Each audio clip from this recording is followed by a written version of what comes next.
Hello students, welcome to Impulse IT JEE.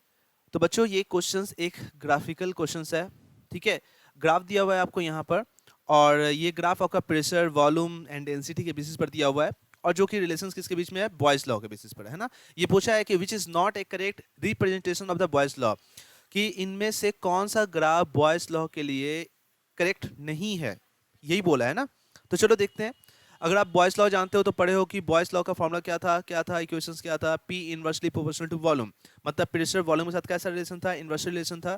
तो यहाँ से प्रोपोर्शनलिटी हटाएंगे तो हम क्या, एक कांस्टेंट आएगा, तो ये हो जाएगा आपका 1/v। यही क्वेश्चन था ना, है ना। तो अब एक बात बताओ कि ये ग्राफ दिया प्रेशर एन 1/v के बीच में दिया है। तो अगर आप प्रेशर बढ़ाते हो, अगर 1/v बढ़ाते हो तो प्रेशर के साथ कैसा रिलेशन है, तो देखो प्रेशर एन 1/v पूरा है ना, कैसा रिलेशन है, डायरेक्टली रिलेशन है ना। तो pressure is directly proportional to बोलते हैं 1/v के साथ अगर रिलेशन है तो ये कैसा है, डायरेक्टली रिलेशन है कि नहीं। तो अगर मान लो प्रेशर बढ़ाओगे तो 1/v भी बढ़ेगा, कैसे, है ना। प्रेशर अगर बढ़ाते हो या 1/v अगर बढ़ाते हो तो क्या होगा, प्रेशर भी आपका इंक्रीज करेगा। तो देखो 1/v एंड प्रेशर के साथ कैसा रिलेशन, डायरेक्टली रिलेशन है। तो ये ऑप्शन तो मेरा राइट है, आपसे रॉन्ग पूछा है ना। ये ऑप्शन तो राइट है, चलो ठीक है, क्लियर। प्रेशर एंड डेंसिटी के बेसिस पर दिया, ठीक है। तो एक काम करते हैं, PV is equal to NRT, ideal gas equation है, ठीक है, क्यों बॉयस लॉ तो आइडियल गैस इक्वेशंस पे फॉलो करता ही है ना।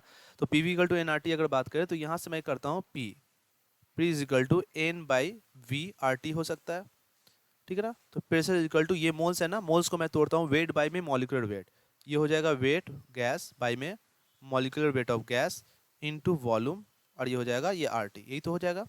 तो देखो वेट बाई वॉल्यूम क्या होता है, डेंसिटी होता है ना। तो प्रेशर इज इक्वल टू क्या होगा, density D R T by में मॉलिक्यूलर वेट, यही तो होता है ना। तो ये मैंने आपको ड्राइव भी कर दिया। तो देखो pressure R constant, T constant, molecular mass constant, क्योंकि गैस तो वही है। तो प्रेशर डायरेक्टली प्रोपोर्शनल क्या हो जाएगा, pressure directly proportional to density, ये निकल के आ गया।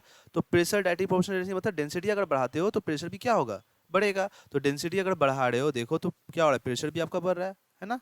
तो मतलब ये भी आपका राइट है, मगर आपको तो रॉन्ग खोजना है ना। तो ये भी राइट करेक्ट मेरे पास है, क्या ये ग्राफ बॉयस लॉ के लिए होगा। पीवी और प्रेशर के लिए पहले मैं ये ग्राफ बता दूं, तभी आपको सी समझ में आएगा। पीवी और प्रेशर के बीच में मतलब पीवी इज इक्वल टू के कांस्टेंट, किसी भी गैस का अगर वो आइडियल है तो पीवी इज इक्वल टू के आएगा।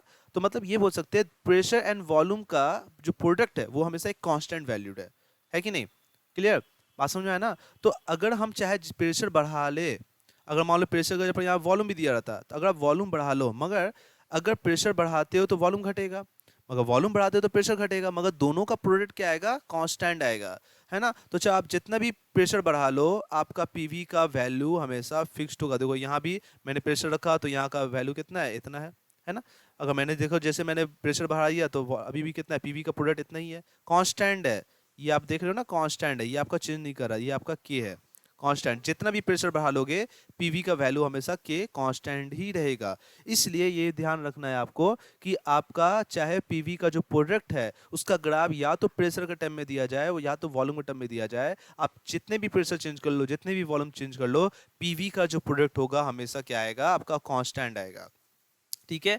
तो ये भी आपका राइट है, ये भी सही है, बट यही हो गया आपका ये वाला ग्राफ सी। अब पता चला तीनों तो राइट है तो एक तो रॉन्ग तो होने वाला है। पीवी और प्रेशर देख रहे हो ना, अभी मैंने आपको बताया था पीवी मतलब पीवी प्रेशर का ग्राफ तो ऐसे होना चाहिए, डाउन तो होना नहीं चाहिए। मतलब ये आपका नॉट करेक्ट, ये आपका करेक्ट नहीं है बॉयस लॉ के अकॉर्डिंग, क्लियर है, अच्छे से समझ में आया। हर एक ग्राफ को मैंने यहाँ पर रिप्रेजेंट किया है और आपको फॉर्मूलाज के बेसिस पर मैं आपको समझाया भी है, क्लियर। आई होप ये क्वेश्चंस आपको बहुत अच्छे से क्लियर होगा, और कोई भी कंपटीशन एग्जाम में आप जैसे क्वेश्चंस आए तो अच्छे से आप इसको सॉल्व भी कर सकते हो और किसी को समझा भी सकते हो, क्लियर है, बात समझ में आ रहा है।